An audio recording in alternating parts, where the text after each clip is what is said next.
Welcome to master politics. और ये एक नई सीरीज है जिसमें मैं वेस्टर्न थिंकर्स पूरे कवर कर रहा हूँ।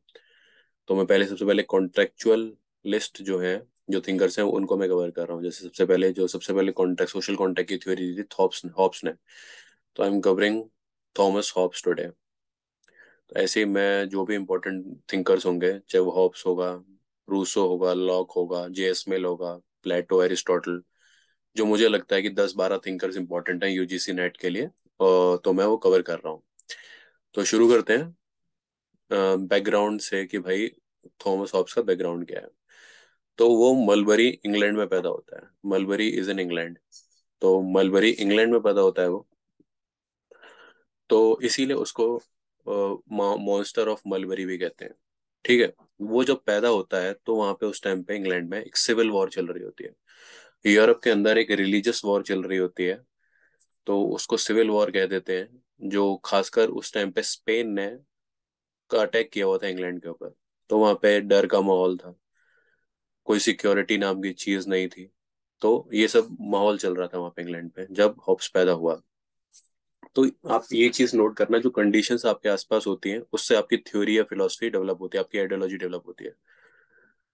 बाद में जब हॉब्स जो है थॉमस हॉब्स जो लेवियाथन को सारी पावर दे देगा, सोवरेन को, वो इसीलिए देगा क्योंकि उसको देख रहा है कि वहां पे कोई भी सिक्योरिटी नहीं है। बाद में इसके बारे में है कि he tutored the royal family of Cavendish. Cavendish की एक फैमिली थी, रॉयल फैमिली। उसने अर्ल ऑफ डेवनशायर को वही एज अ ट्यूटर बना था उसका, और चार्ल्स सेकंड का ट्यूटर बना था।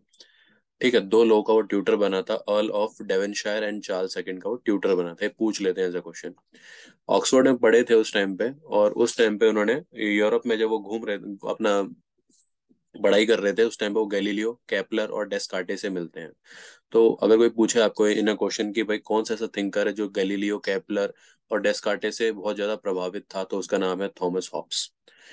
ठीक है। और वहां से इन्होंने क्या सीखा, ये फिजिसिस्ट थे। ये मैटर की बात करते थे, गैलीलियो, केपलर। तो वहां से इन्होंने अपनी लॉ ऑफ मैटर ली। He was fascinated by law of mechanics, कि जो सब कुछ हो रहा है वो लॉ ऑफ मैटर के हिसाब से हो रहा है। मैटर मूव करता है, चीजें होती हैं, ये हॉब्स कहता है।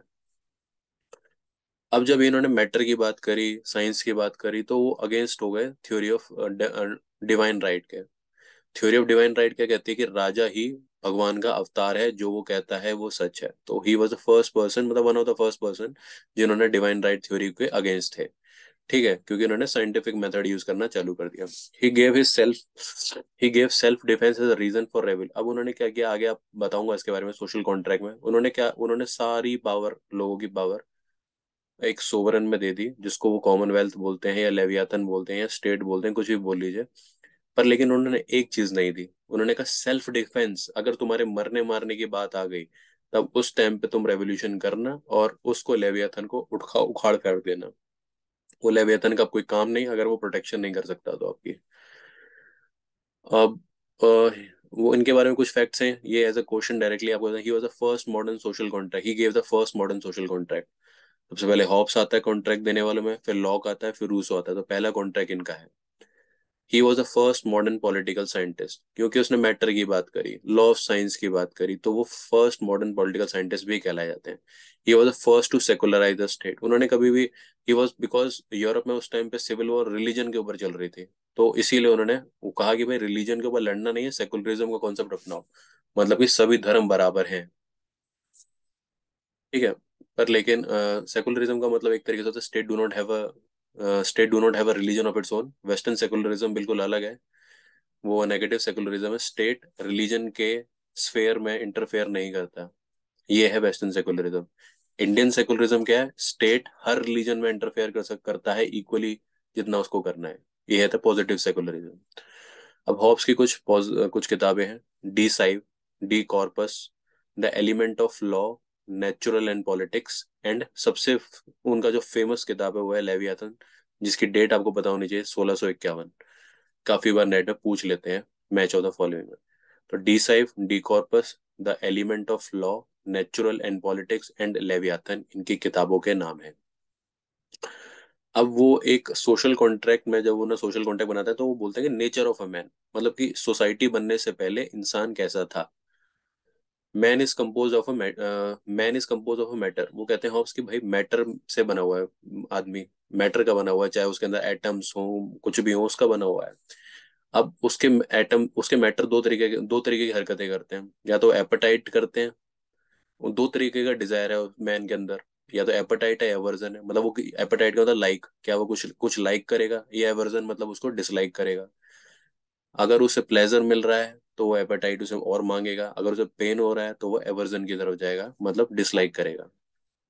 वो कहता है कि मैन का जो एक्शन है गाइडेड बाय डिजायर, उसके उसकी डिजायर से ही उसके एक्शंस होते हैं। मुझे, मैं वही करूंगा जो मुझे अच्छा लगेगा, जो मैं वो नहीं करूंगा जो मुझे अच्छा नहीं लगेगा, डिसलाइक करूंगा मैं उस चीज को। अब पर लेकिन हॉब्स की एक खासियत थी कि हॉब्स हर इंसान को नेचुरली इक्वल मानता था। जैसे हमारे एरिस्टोटल साहब स्लेवरी को जस्टिफाई करते हैं, तो हॉब्स ने मना कर दिया कि हम लोग इसकी नेचुरल एबिलिटी को, मतलब कि हम स्लेवरी वगैरह ये सब नहीं मानते। तो हॉब्स ने सबको इक्वल माना है। अनइक्वल मानने वाले रूसो हैं और एरिस्टोटल हैं जो अनइक्वल मानते हैं इंसान को बाय नेचर। ठीक है। मॉरल रिलेटिविज्म का एक कॉन्सेप्ट है हॉब्स का। वो कहते हैं कि इंसान, जो मैंने भी समझाया, इंसान इंसान वही करता है जो उसे प्लेजर देता है, और वो नहीं करता जो उसे पेन देता है। तो इसको बोलते हैं मॉरल रिलेटिविज्म हॉब्स की भाषा में। ठीक है। अब फिर हॉब्स बोलते हैं कि इंसान के पास रीजन है। अब रीजन जब ये वो डेवलप कर लेता है तो वो सत्ता के लिए, पावर के लिए कंपटीशन आ जाता है आपस में। और क्योंकि स्टेट ऑफ नेचर में इंसान कोई एक अथॉरिटी नहीं है, तो इंसान एक दूसरे से डरने लगता है कि कल को ये मेरे ऊपर अटैक न कर दे। तो उनकी बहुत फेमस स्टेटमेंट है, man is at a war with one another. एक इंसान दूसरे आदमी के साथ लड़ाई पे है, युद्ध पे है। तो उनकी फेमस स्टेटमेंट एक ये है। दूसरी स्टेटमेंट स्टेट ऑफ नेचर को किस तरीके से एक्सप्लेन करते हैं, man is solitary, poor. Solitary मतलब अकेला है, पुअर है, नेस्टी है, ब्रूटिश है, और शॉर्ट शॉर्ट है। ये उनकी परिभाषा है स्टेट ऑफ नेचर की। अब हम आ जाते हैं हॉब्स साहब के। ये मैं आपको पूरी फिलोसफी बता रहा हूँ। अगर आपको कोई इंटेलेक्चुअल क्वेश्चन भी आ जाता है इसके ऊपर, हॉब्स के ऊपर, तो आप बड़े आसानी से कर पाएंगे। और ये फैक्ट्स भी हैं जो डायरेक्टली आपके क्वेश्चन में आ जाएंगे। अब सोशल कॉन्ट्रैक्ट की, पहला सोशल कॉन्ट्रैक्ट दिया था हॉब्स साहब ने। अब सोशल कॉन्ट्रैक्ट होता क्या है भाई? अब होता, उन्होंने बता दिया कि भाई स्टेट ऑफ नेचर में इंसान के पास इतनी सारी परेशानियां थी, इनसिक्योरिटी थी। तो उन्होंने क्या किया, सब इंसानों ने क्या कहा, चलो भाई एक स्टेट बनाते हैं ताकि हमारी प्रोटेक्शन हो सके। अब हम स्टेट तभी बनाएंगे, पहले कॉन्ट्रैक्ट कर लेते हैं स्टेट के साथ कि भाई इन इन नियमों पे काम होगा, उसके अलावा काम नहीं होगा। उसे बोलते हैं सोशल कॉन्ट्रैक्ट, और कुछ नहीं। तो सोशल कॉन्ट्रैक्ट वाले स्टेट को एक मशीन मानते हैं, नेचुरल एंटिटी नहीं मानते, क्योंकि वो एक साइन करके कि कोई मशीन क्रिएट कर रहे हैं, तो उनके लिए वो एक सोशल एंटिटी ही, उनके लिए वो सोशल एंटिटी है। उनके लिए वो सॉरी मैकेनिकल एंटिटी है, नेचुरल एंटिटी नहीं है। तो सोशल कॉन्ट्रैक्ट की पहली जो उनकी लाइन है वो लिखते हैं, I am giving my right to rule over me. वो कहते हैं कि मैं अपना अधिकार दे रहा हूँ मेरे ऊपर रूल करने का, इस सोवरन को, जिसको वो लेवियाथन बोलते हैं, या इस असेंबली को। क्योंकि तुम भी, और लोगों को बोलता है क्योंकि तुम भी ऐसा कर रहे हो और अपने राइट उसको दे रहे हो। ये उनकी लैंग्वेज है। अगर ऐसी स्टेटमेंट आ जाती है, हॉब्स की स्टेटमेंट है। अब ये सोशल कॉन्ट्रैक्ट क्यों किया गया? मैंने आपको बताया कि भाई जब स्टेट ऑफ नेचर में हालत खराब थी, ब्रूटिश था, शॉर्ट था, क्रूअल था, तो वहां पे पीस लानी थी सोसाइटी में। तो सोशल कॉन्ट्रैक्ट फॉर्म हुआ। अब जो हॉब्स का कॉन्ट्रैक्ट है वो सिंगल कॉन्ट्रैक्ट है। बाकी अगर आप नीचे देखेंगे, मिल का कॉन्ट्रैक्ट ड्यूअल कॉन्ट्रैक्ट है। सिंगल कॉन्ट्रैक्ट का मतलब हो ये होता है कि सोसाइटी और स्टेट एक साथ क्रिएट हो गई एक ही झटके में। जब आप जेएस मिल का कॉन्ट्रैक्ट पढ़ाऊंगा मैं, तो उसमें मैं बताऊंगा कि पहले क्या होता है, कि पहले सोसाइटी क्रिएट होती है, सोसाइटी के बाद स्टेट क्रिएट होती है। पर लेकिन हॉब्स कहता है एक ही झटके में सोसाइटी और स्टेट दोनों क्रिएट हो गई हैं। फिर उसके बाद है सोवरन, दैट इज लेवियाथन। अपने सोवरन को लेवियाथन बोलता है। लेवियाथन का मतलब, ओरिजिनल मीनिंग है सी मॉन्स्टर, जल का मॉन्स्टर, पानी का monster. Is not a part of contract. और खासियत ये है इसके कॉन्ट्रैक्ट की, जो इसका सोवरन है लेवियाथन है, he is not a part of a contract. मतलब ये कॉन्ट्रैक्ट लोगों के बीच में है, और इसका जो सोवरेन है उसका पार्ट नहीं है। अब इसमें क्या करते हैं, पीपल जो होते हैं, लोग होते हैं, अपने सारे राइट्स ट्रांसफर कर देते हैं स्लेवियाथन को, एक्सेप्ट सेल्फ प्रिजर्वेशन का। सेल्फ प्रिजर्वेशन का मतलब यहाँ हुआ, जब आपकी जान पे बल आती है, जब बनाती है, आपकी ह्यूमन डिग्निटी पे बनाती है, तब आप रेवोल्यूशन कर सकते हो। सोवरेन को इसने इतनी पावर दे दी, इतनी एब्सोल्यूट अथॉरिटी दे दी, कि उसे किसी की जरूरत ही नहीं है, सोवरेन को पूछने की जरूरत ही नहीं है। वो अपने डिसीजन खुद लेगा, और ना ही वो किसी को आंसरेबल है। तो अकाउंटेबिलिटी की बात ही नहीं रही इसके कॉन्ट्रैक्ट में सोवरेन की। कॉन्ट्रैक्ट इज, और वो कहता है कॉन्ट्रैक्ट इज वैलिड। कॉन्ट्रैक्ट तब तक वैलिड रहेगा जब तक यहाँ पे हमारा जो सोवरेन है वो पीस मेंटेन कर सकता है। जिस दिन पीस खत्म हो गई, जिस दिन आपका नेचुरल राइट्स खत्म हो गए, उस दिन कुछ नहीं हो सकता। ठीक है, वो ये कहता है। फिर इसके बाद मैंने कुछ इंपॉर्टेंट फैक्ट्स लिखे हैं हॉब्स के बारे में जो डायरेक्टली क्वेश्चन की तरह आ जाते हैं। तो पहला थिंकर था हॉब्स, जिसने एरिस्टोटल को इग्नोर किया। ठीक है, he was the first thinker जिसने एरिस्टोटल को इग्नोर किया। Thinker obsessed with the law of physics. अगर कोई पूछता है आपको who is the first thinker to who is obsessed with the law of physics, तो वो अपना हॉब्स है। क्योंकि इसने यूरोप में गैलीलियो से बहुत प्रभावित था, डेस्कार्टे से बहुत प्रभावित था। एक स्टेटमेंट आती है, my mother gave birth to me and fear. ये हॉब्स लिखते हैं क्योंकि हॉब्स सिविल वॉर के ड्यूरिंग पैदा हुआ था। उस टाइम पे क्योस का माहौल था, कोई सिक्योरिटी और प्रोटेक्शन नहीं थी, इसलिए वो लिखता है my mother gave birth to me, मुझे और मेरे डर को बर्थ दिया। Hobbes use corporatization for sovereign. Sovereign को वो कॉर्पोरेट बोलता है। कॉर्पोरेट शब्द, निगम शब्द का यूज करता है सोवरेन के लिए। कॉर्पोरेट शब्द का यूज करता है वो अपने सोवरेन की पावर को दिखाने के लिए। अब ये किसने बोला है कि हॉब्स का नाम तो एब्सोल्यूट अथॉरिटी के सामने आता है, बट ये कोई नहीं बोलता दिखाता कि ये जो एब्सोल्यूट पावर दे रहा है उसका जो कमिटमेंट है इंडिविजुअलिज्म की तरफ दिखा रहा है। बट जो इसकी एब्सोल्यूट सोवरेनिटी दे रहा है वो उसका कमिटमेंट दिखा रहा है इंडिविजुअलिज्म की तरफ।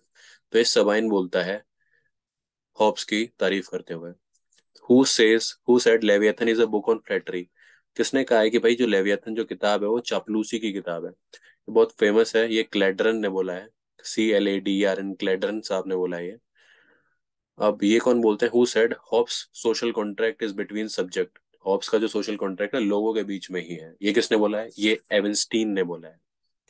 ठीक है, और जो इसका कॉन्ट्रैक्ट है वो है प्री सोशल। प्री सोशल का मतलब है स्टेट ऑफ नेचर से पहले, प्री पॉलिटिकल नहीं था इसका कॉन्ट्रैक्ट, सिर्फ प्री सोशल था। तो ये थे कुछ इंपॉर्टेंट फैक्ट्स सोवरेन हॉब्स के बारे में।